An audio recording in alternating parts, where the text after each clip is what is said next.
Gabriel, many of the people listening probably don't know you or haven't met you, so just tell them who you are and your background briefly before you get started. Today's talk is on celiac disease, not exactly a disease of allergy, but as we'll learn, confused very often by our patients is food allergy, which is, I think, part of the reason that we wind up having to consider this. So I saw Gabe's slides. Going to be an excellent presentation. Go ahead. Thank you, Dr. Allman. I'm Gabe Mendoza. I'm the first year allergy fellow this year at UW. Originally from Southern California. I went to college down there at UCLA, also med school at UCLA, and then was at Seattle Children's Hospital actually for my pediatrics residency. And I stayed here for my allergy immunology fellowship, and happy to be here. And I want to echo what Dr. Allman said in terms of voting tonight. I just turned in my ballot yesterday. There's a drop box at Magnuson Park, so it's not too far from UW. So let me share my screen now.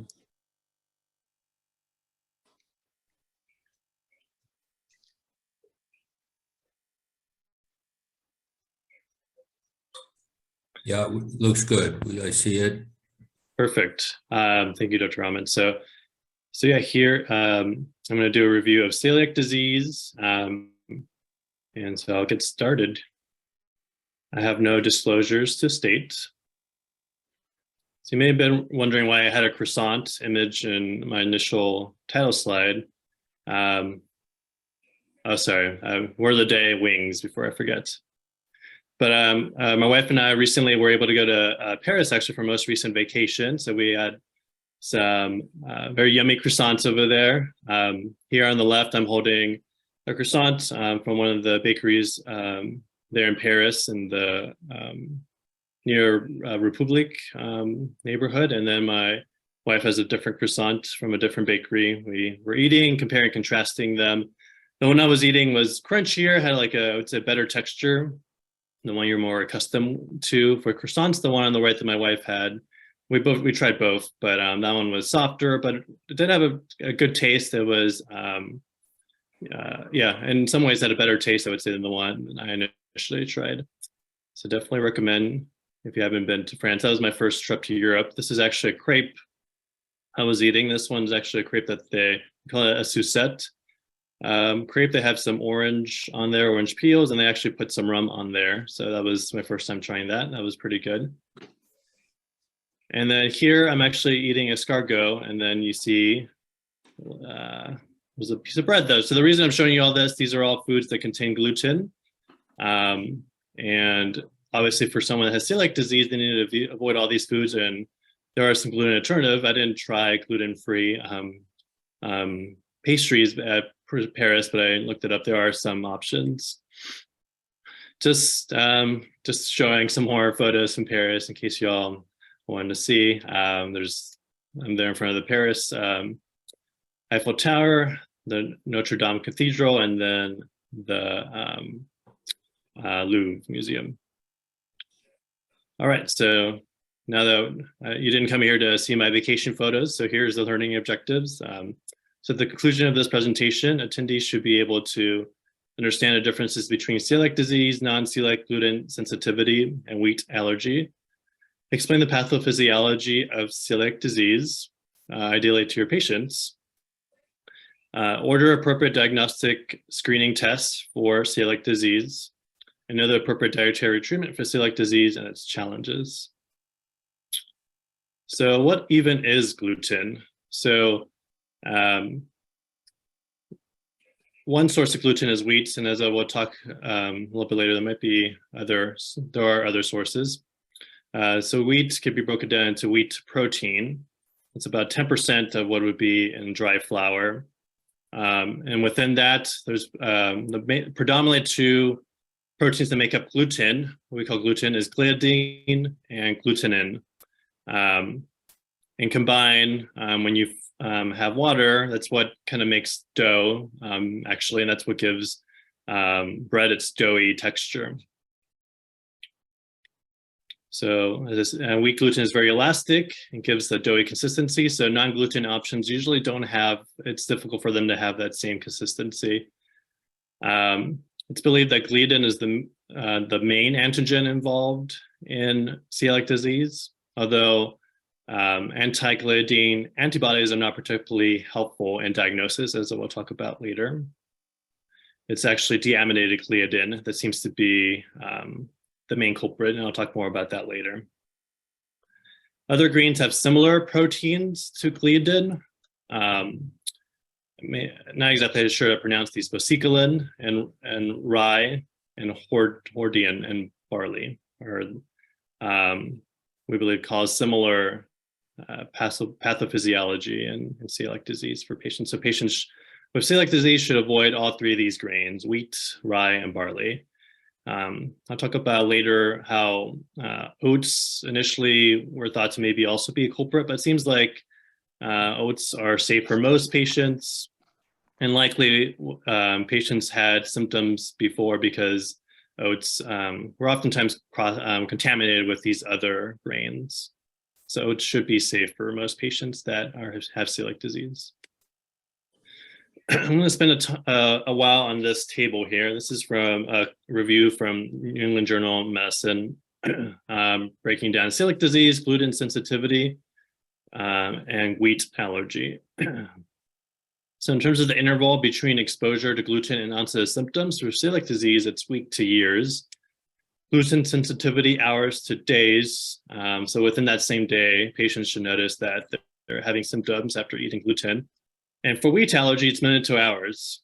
So obviously, as allergists, we should be pretty familiar with wheat allergy. So for the rest of this table, I won't talk about wheat allergy anymore. And with the time of onset of the symptoms, it should be pretty clear when we take a history that this patient has wheat allergy or does not have wheat allergy.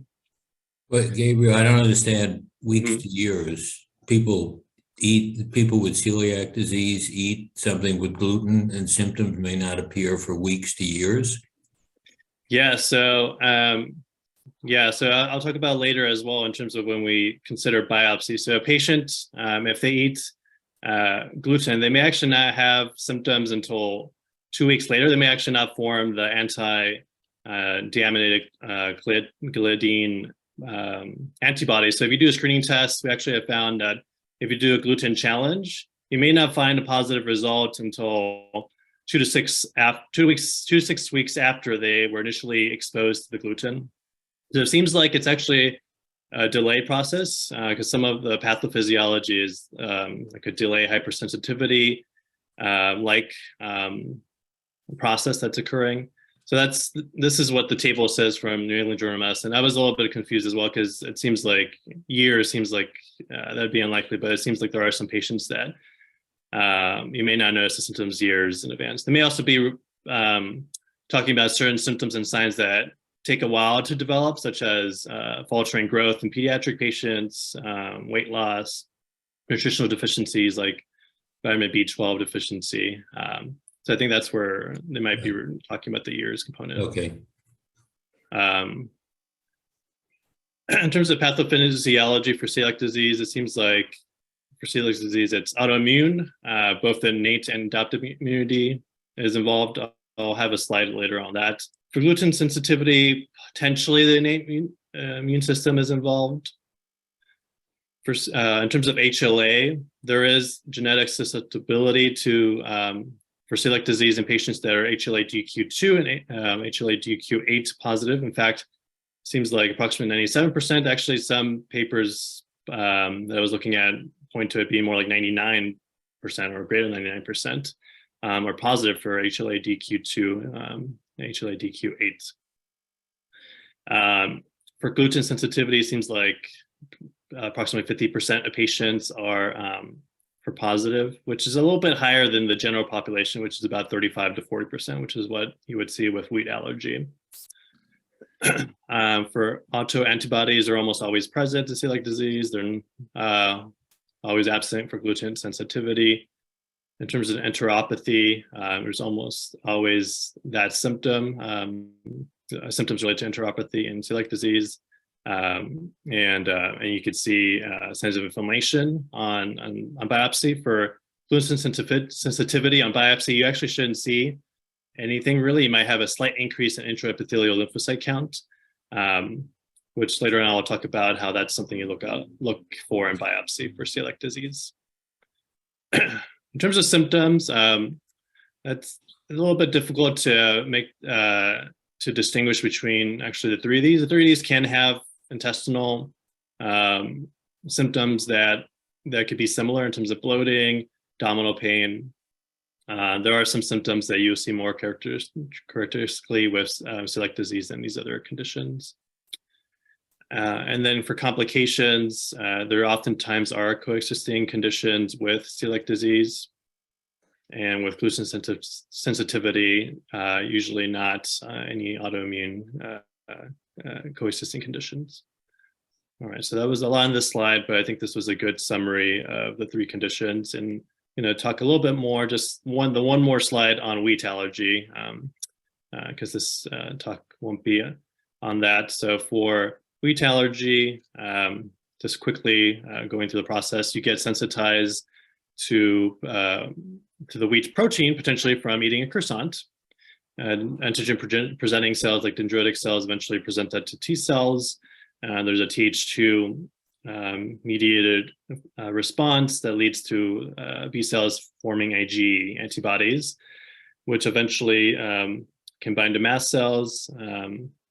And mast cells on second exposure or more exposures afterwards of the wheat allergen, thus release what we know causes IgE-mediated allergy, so histamines, leukotrienes, cytokines, and prostaglandins, which can lead to the symptoms that we know of are associated with wheat allergies. But as I highlight here, some of the symptoms that you can see with wheat allergy, nausea, vomiting, cramping, diarrhea, could also be symptoms that you see with celiac disease. So wouldn't rely obviously on those symptoms, but if you see hives, airway obstruction, these, so respiratory cutaneous symptoms, it obviously makes you think more about wheat allergy. And obviously if the time of onset was immediate, then you think more about wheat allergy. You want to do appropriate testing, skin testing or serum IgE.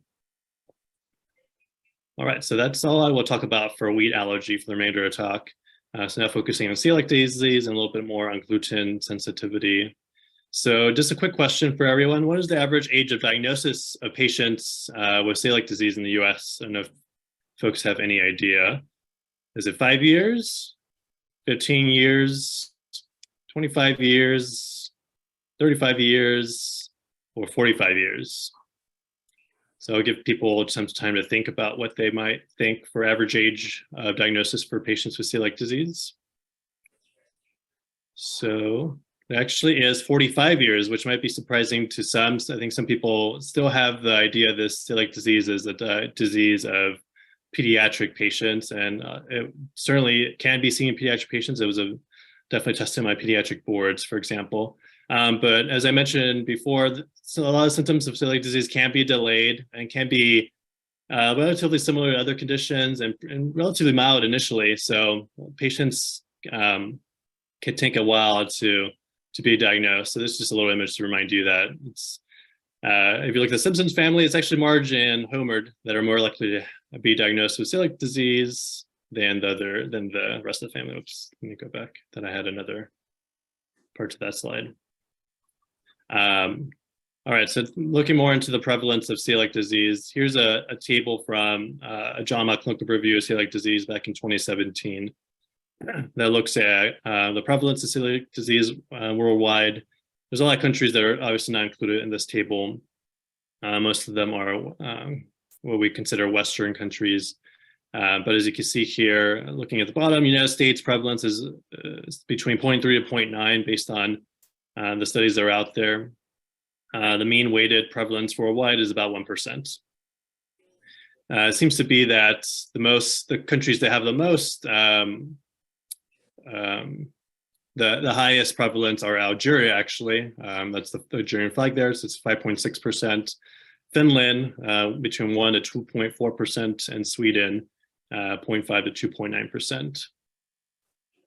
Gabe, does that follow the HLA prevalence in these populations? The people in Algeria have much more HLA-2 and 8? That's a great question. I looked into that. It does seem like the prevalence of HLA DQ2, DQ8 is higher in Algeria, because specifically that jumped out to me, 5.6%. So yeah, so the paper I was looking at regarding that implies that there probably is more to it, because there's also it wasn't a lot higher than the general population. I forget the exact number, but it was higher than general population, but not a lot higher. So it seems like there's other factors that would potentially explain why Algerians have higher prevalence of celiac disease. And this is also a caveat being just from one paper. The numbers on the table that you see that have a range have more than one study that has looked at prevalence. So there's more research that has to be done in terms of the prevalence, in terms of Algeria, prevalence in these other countries as well. Yeah, so I mentioned diagnosis is later in life for most patients, and it's actually on average 11 years of symptoms prior to diagnosis for most patients with celiac disease. So prevalence of celiac disease in at-risk groups, you can see here, it's not a comprehensive list, but a list of some of the more common conditions you might see. So type 1 diabetes is one. That's between 3 to 12% of patients with type 1 diabetes will also have celiac disease.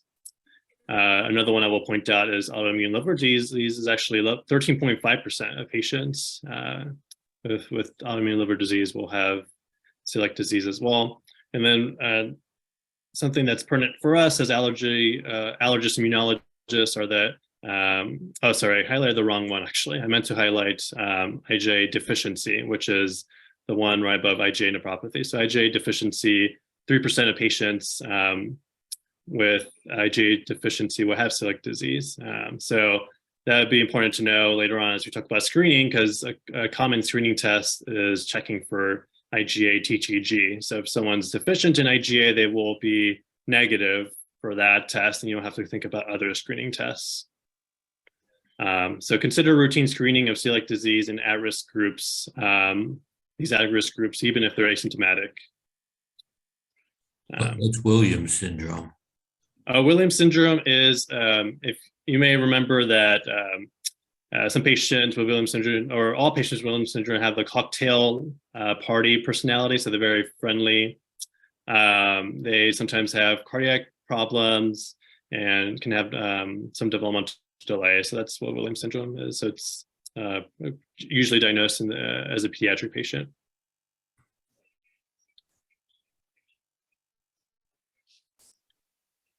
All right, so in terms of gastrointestinal symptoms that are seen in celiac disease versus non-celiac gluten sensitivity, here's a list of them. Some of them are similar, some of them are different. I'll point out the ones that are more different. So anorexia is seen mostly in celiac, well, it can be seen in celiac disease and not usually in non-celiac gluten sensitivity. And then these are other symptoms that this review from JAMA says are more consistent with celiac disease and non-celiac gluten sensitivity. Although I would say that some of these symptoms can sometimes be seen in gluten sensitivity, at least in my brief clinical experience. From patients that have food sensitivities, they may complain of these things. But in general, lactose intolerance might be seen more in celiac disease, because celiac disease affects the brush border and thus can lead to lactose intolerance.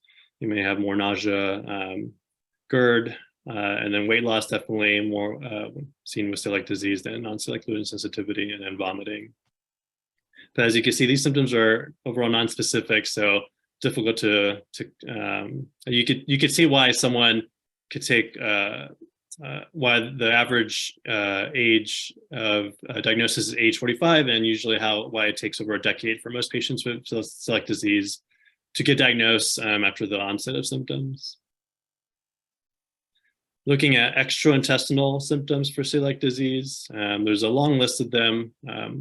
Won't go through all of them, but I'll highlight some of them. So dermatitis herpetiformis can be seen with celiac disease. Next slide, we'll talk more about that.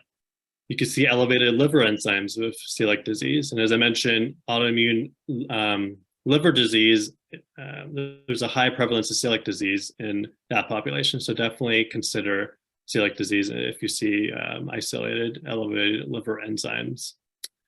Iron deficiency anemia, commonly also is a presenting symptom of celiac disease.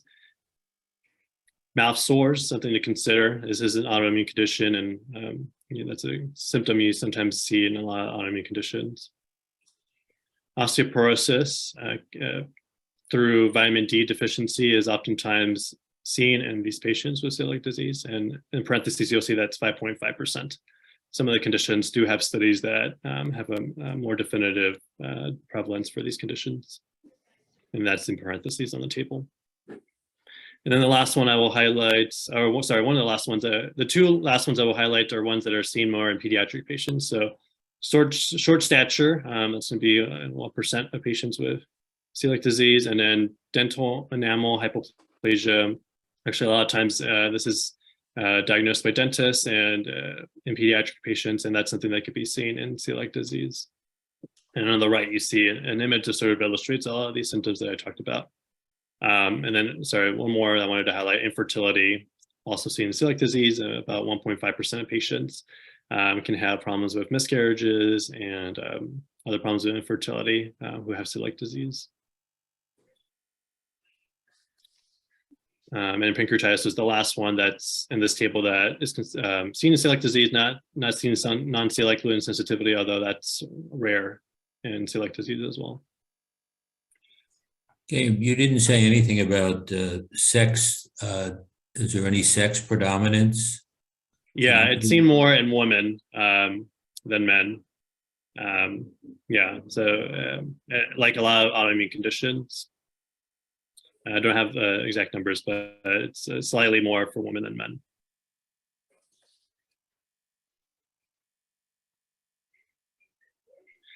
So for dermatitis herpetiformis, here's an image from Annals of Internal Medicine. You have this papulovesicular rash that's intensely pruritic. It affects the extensor surfaces usually. So here you see extensor surfaces of the arms, that's the shoulder area.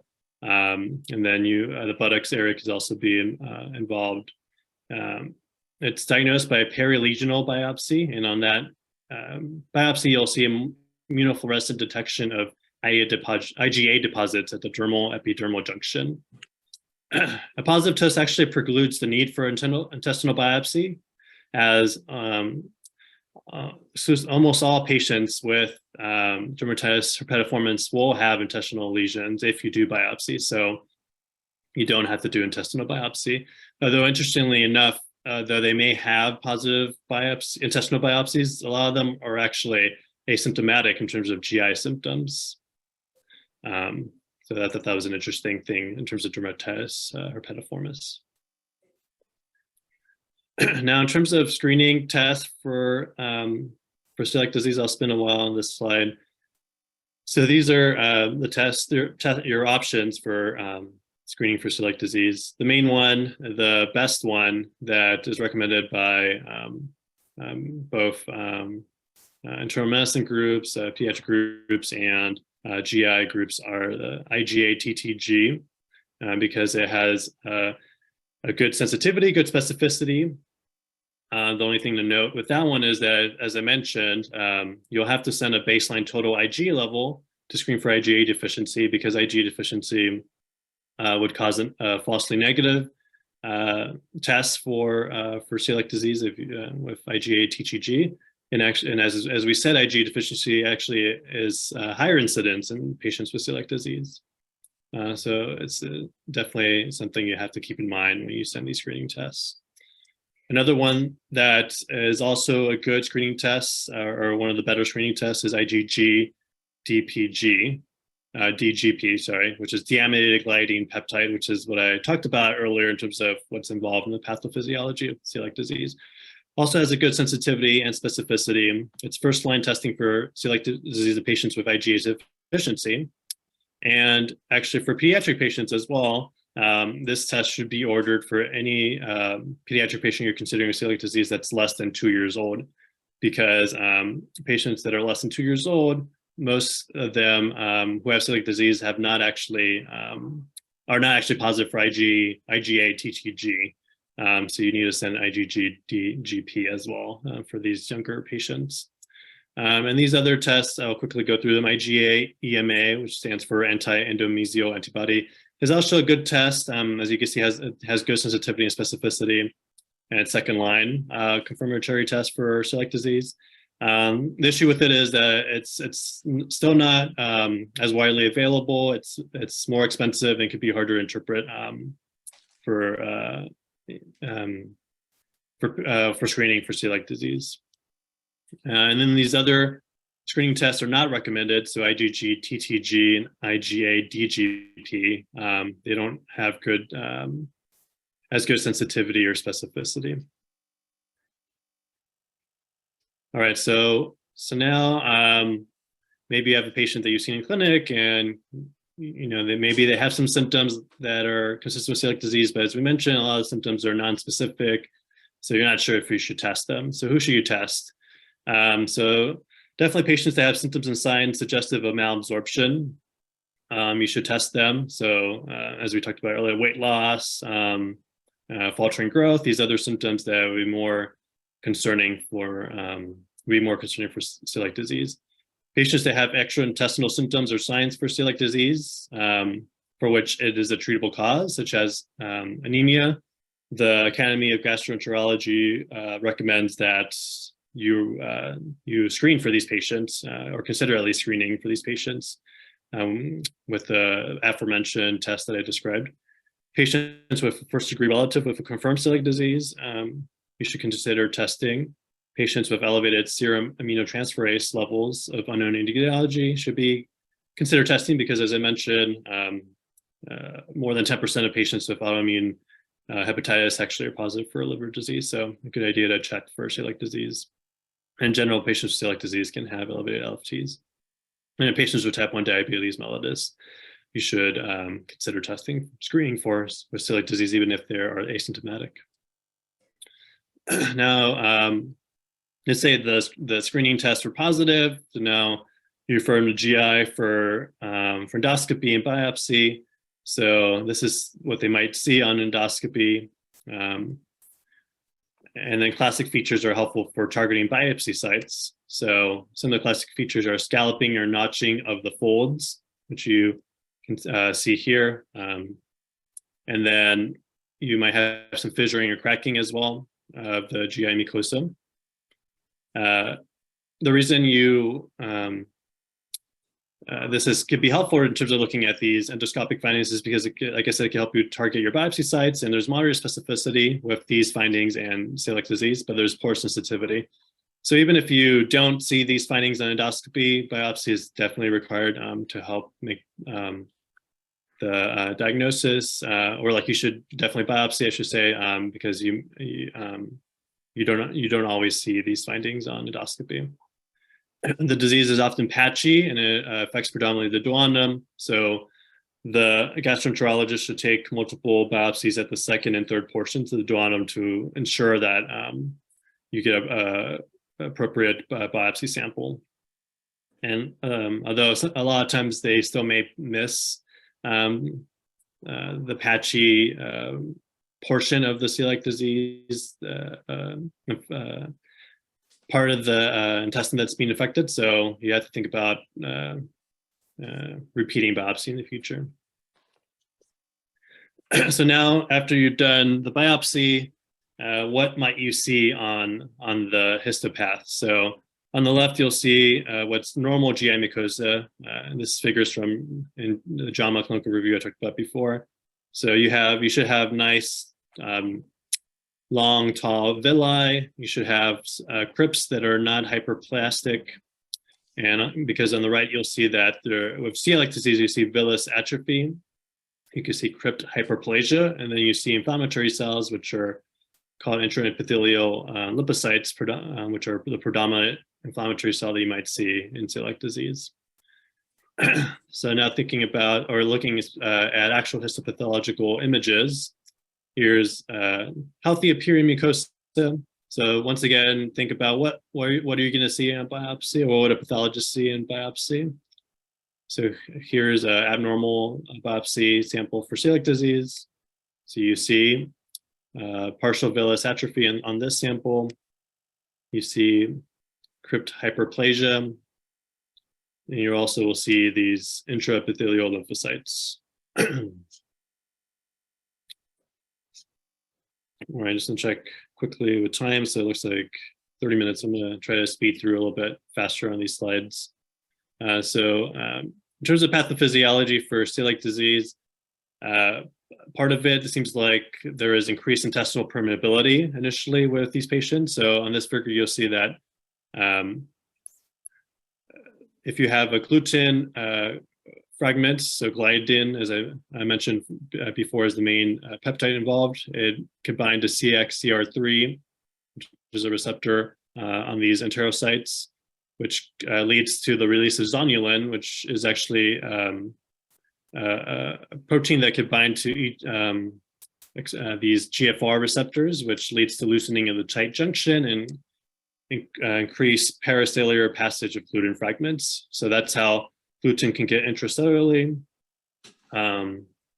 And later on, once a patient with time has had damage of the enterocytes, there actually could be intracellular or transcellular passage as well of the gluten fragments through this receptor called CD71 after IgA antibodies have been formed and bind to the gluten fragments. All right, so this is a bit of a busy slide. We'll take a piece at a time. So on the left side, you'll see the innate immune response that is involved with celiac disease. Patients that are at risk are ones that have genetic susceptibility. There's environmental factors involved. If they ingest gluten, and we think maybe the microbiota is also involved. This can lead to stress on the enterocytes. And as I mentioned before, some paracellular movement of gluten into the lamina propria or intracellularly, and dendritic cells could actually end up releasing cytokines, specifically IL-15 seems to be involved in the pathophysiology of celiac disease, which could lead to recruitment of an IL-8 as well, which leads to recruitment of neutrophils and can lead to the increase in intraepithelial lymphocytes, predominantly through the IL-15 cytokine response. That eventually, later on, as there's more damage to enterocytes, you could have more of an adaptive immune response through the release of TTG. As cells are damaged, that could be released intracellularly. And then eventually, as you have gluten intracellularly, there could be deamidation by the TTG, a loss of the amide group. It's actually these deaminated gluten fragments that are the ones that seem to be that have higher affinity for HLA-DQ2 and DQ8 receptors.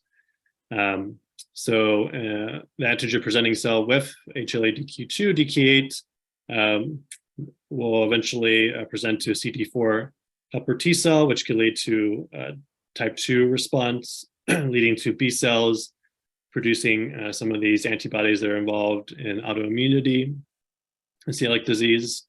And there could also be a Th1 response, which leads to a lot of cytokine release and even more migration of inflammatory cells into the mucosa, which leads to even more gluten going in intracellularly. So as you can see, it's a sort of a exponential effect that occurs, and this is the pathophysiology that we think is involved in celiac disease.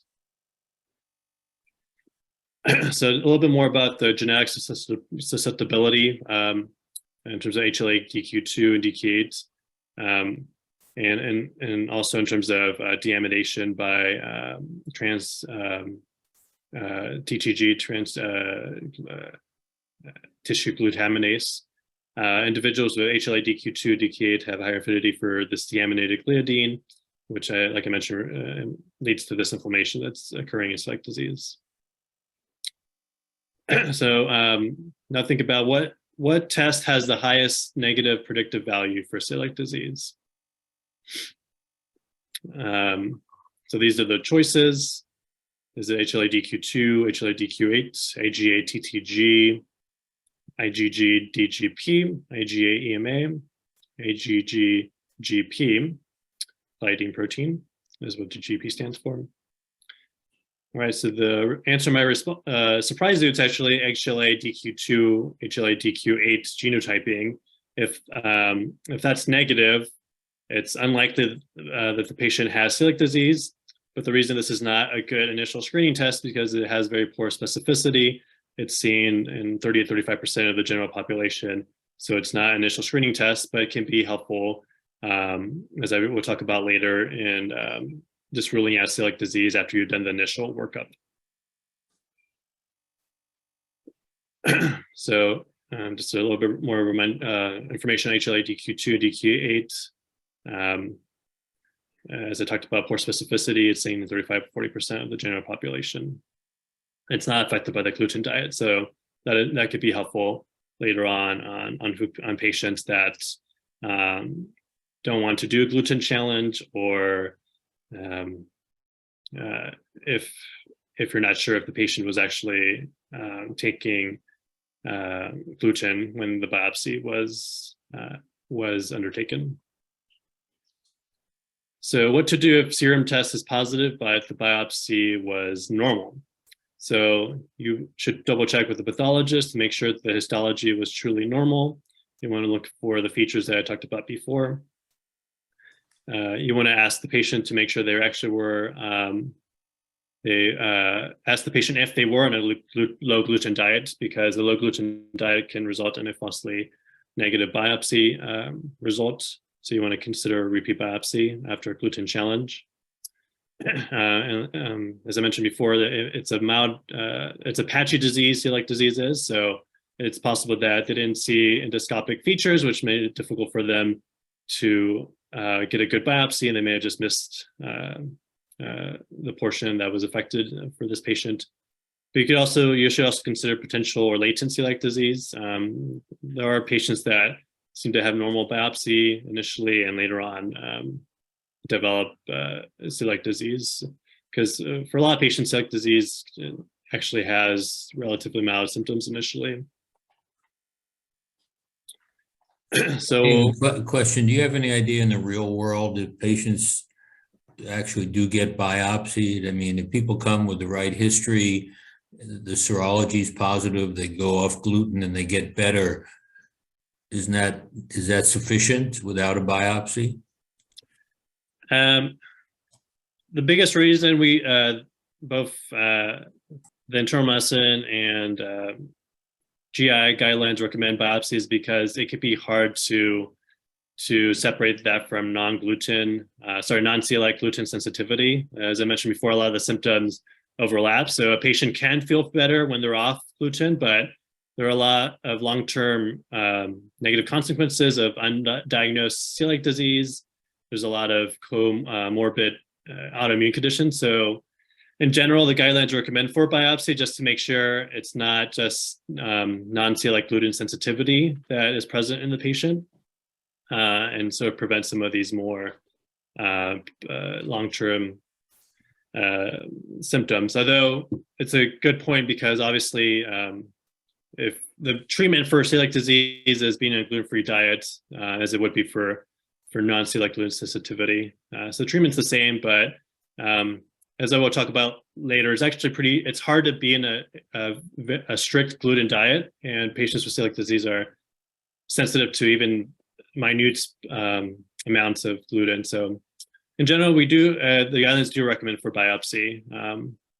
And I have seen it done I have more of a pediatric background, but a lot of the pediatric patients have been biopsied that I've seen. You're going to tell us what non-celiac gluten sensitivity is? I've never really had a handle on that. Yeah, I'll talk more about that in some later slides. Yeah, but it basically means it's just like other food intolerances or sensitivities. It seems like some patients just have some like bloating, abdominal pain, these kind of non-specific symptoms.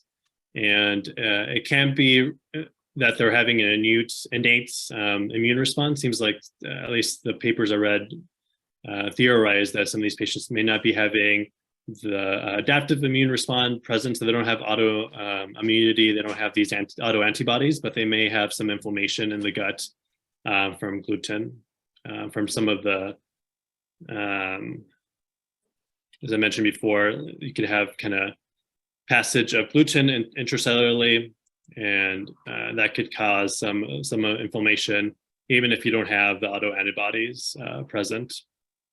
So that's what we think is involved in non-celiac gluten sensitivity. All right, so, oops. Okay, so what if biopsy was abnormal, but the serum test was negative?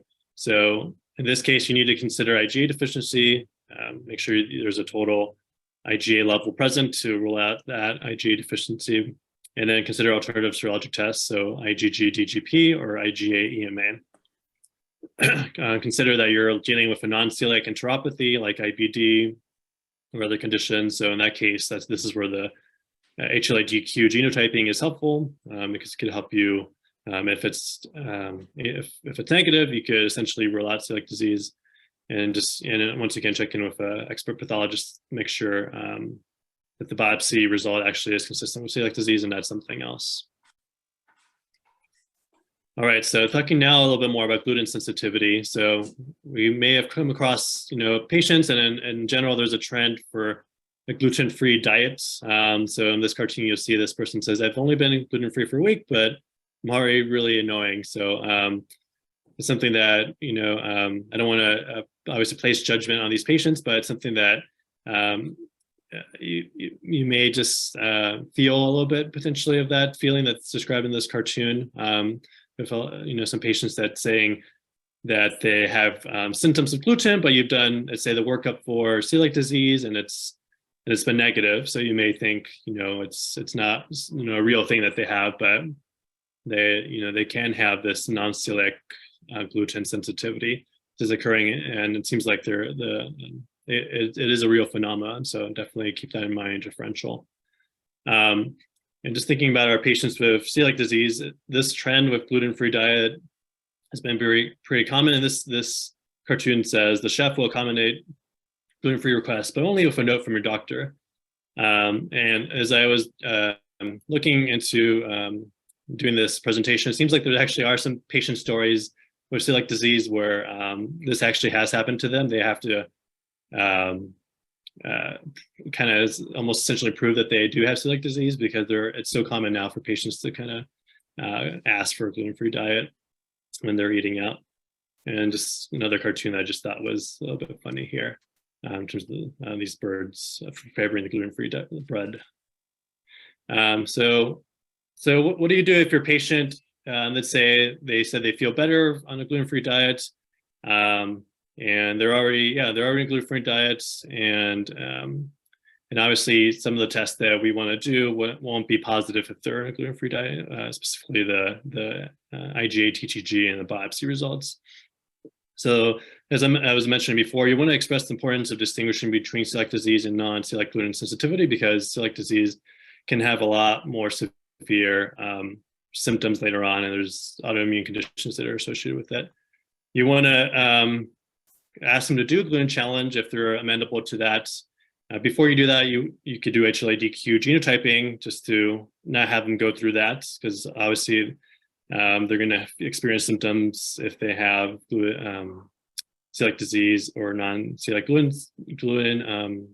sensitivity, and you can avoid them going through that hardship if you just do HLA-DQ genotyping. If it's negative, then you can rule out celiac disease. The way you would do the gluten challenge is by doing 3 grams of gluten per day for 8 weeks before doing serologies and biopsy.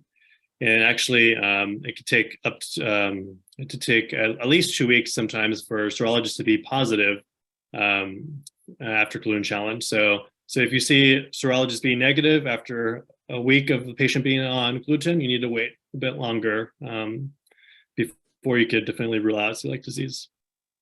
How much is 3 grams of gluten? How much do you eat? 3 grams is about a piece of bread. I believe I'm going to go through and see a little bit more later. How much is a piece of bread? Here we go. So here you have 10 milligrams. Is that little tiny portion?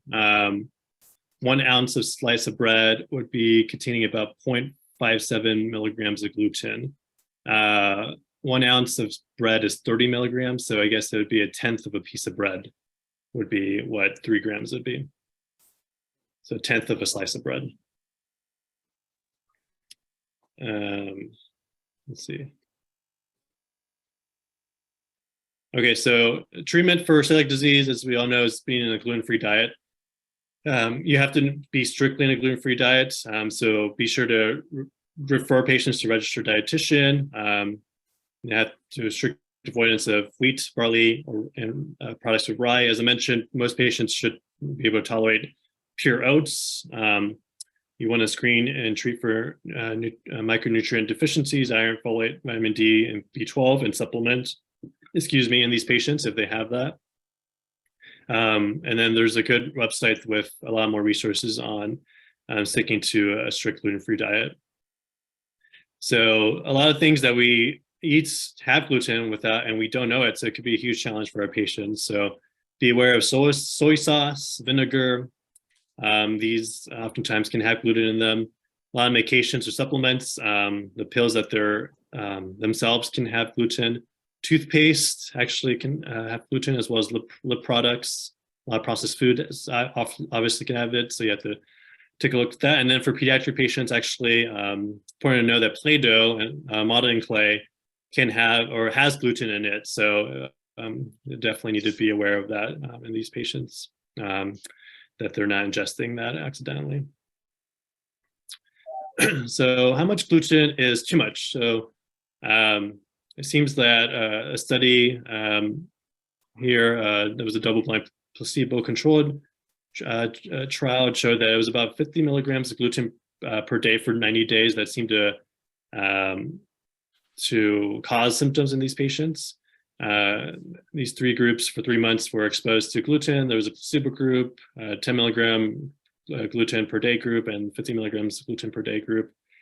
There was a significant difference in the villus height and script depth that was observed between the placebo group and the 50 milligram group, although there was 1 patient that was challenged that had positive biopsy and symptoms with even just the 10 milligram of gluten per day. And there was actually no significant difference in the intraepithelial lymphocyte ratio seen in these 2 groups, so you can't use that to diagnose celiac disease exclusively if you have biopsy. So if someone has non-responsive celiac disease, that means that they have ongoing symptoms and signs of celiac disease despite 6 months of being on a gluten-free diet. That is actually about 10% of patients with celiac disease. So it's actually a large portion of patients that can have, that could be considered non-responsive to a gluten-free diet. The reasons for that are you could have the wrong diagnosis potentially. It may not just be celiac disease. There might be a second diagnosis that's involved. So important to work with your GI colleagues on that to make sure you're not missing something else. But the most likely reason is that they're probably not really on a strict gluten-free diet. So there's actually about 36% of patients that are considered non-responsive to celiac disease actually are just not strictly on a gluten-free diet. But they also may just have refractory celiac disease, which we're still learning more about. And some of these patients are treated with actually immunosuppression. But if it gets to that point, you would rely more on our GI colleagues to make sure we're not missing something else, and then have them manage the refractory celiac disease. So here's a little bit more about how strict you really need to be. So you have to really be in a strict gluten diet. So as I mentioned, some patients can have symptoms with as little as 10 milligrams of gluten, which is in that little portion that's seen there. It's about 3/50th of a piece of bread, 250th of a piece of bread. So in general, what's recommended is that for each serving, you make sure that there's less than 20 parts per million of gluten, because if that way you would have to consume about 17.5 slices of gluten-free bread, what's called gluten-free bread, to reach 10 milligrams. So as long as your patients are being strict and making sure that there's less than 20 parts per million, which is what the FDA requires for something to be considered gluten-free, then they should be okay. So dietary management of non-celiac sensitivities. So as with other patients with food sensitivities that are not consistent with other conditions, we generally the recommendation is a FODMAP free diet. So FODMAP stands for fermentable sugars, oligosaccharides, disaccharides, monosaccharides, and polyol sweeteners. So that's something that you could recommend your patients to avoid these things, because if someone says if they're negative for celiac and they have gluten sensitivity, they also may be sensitive to these other sugars that can cause the symptoms that are consistent with non-celiac sensitivity, gluten sensitivity. So let's see how much I have. So yeah, so it seems like got 9 more minutes left. So just briefly on some of the future therapies that are out there. None of these have been FDA approved. None of them are in the market yet, but it's exciting that there are quite a few therapies, medical therapies out there that especially help patients that are having trouble following a strict gluten-free diet. So I'll quickly go through some of these. So there are some groups that are looking into oral administration of glutenases to help digest gluten in the intestinal lumen. Some oral drugs that are being developed for preventing epithelial passage of gluten peptides. Unfortunately, I saw that there was, I think, a phase 3 study that was stopped that was looking at this particular mechanism. They just they weren't seeing any benefit at that point. So it's, that particular medication seems like it hasn't really, it's not as promising as maybe these other medications. There's oral TG2 blockers to help prevent mucosal deamidation of gluten peptides, and can thus prevent formation of these autoantibodies to DGP. There are some anti-IL-15 antibodies, which seem to be the predominant cytokine involved in celiac disease, which results in these intraepithelial lymphocytes in the GI mucosa. And some of those are looking promising. And then lastly, there's immunotherapy that's looking to be developed to help induce tolerance to gluten-specific T cells, and it can help patients become tolerant to gluten. So yeah, keep your eyes out for these different therapies that might come out in the next years. All right, so lastly, here's an algorithm from the JAMA Clinical Review that kind of summarizes everything I talked about. You could look at that later when the slides are sent.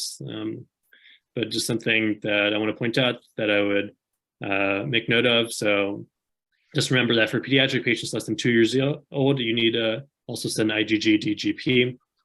And you'd also would do that for patients that are IgA deficient. And here's one from the American Academy of Gastroenterology that you can also use. This one's a little bit more simplified. All right, so that's it from our presentation. Once again, the word of the day is wings, and I'll take any questions with the last remaining minutes that we have. Gabe, do you see the chat box? Angela put a question in here in the chat box. I've heard okay, let me see if I can read it to you.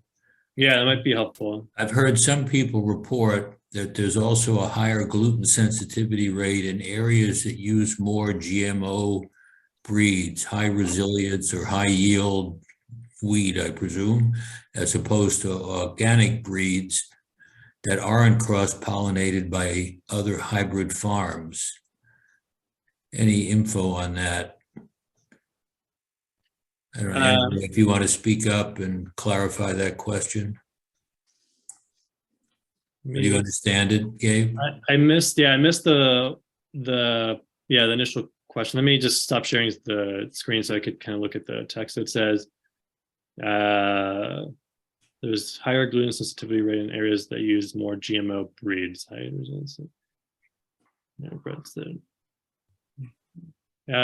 No, that's interesting. Yeah, I didn't find that at all when I was looking into doing this presentation. So unfortunately I don't have any information on that. But so I can't validate it. I can't say for sure that it's not true, but I didn't find anything on that. Bernard also put a chat in. What explains the geographic difference? France eats a lot of gluten, but lower prevalence. Algeria is high. Why?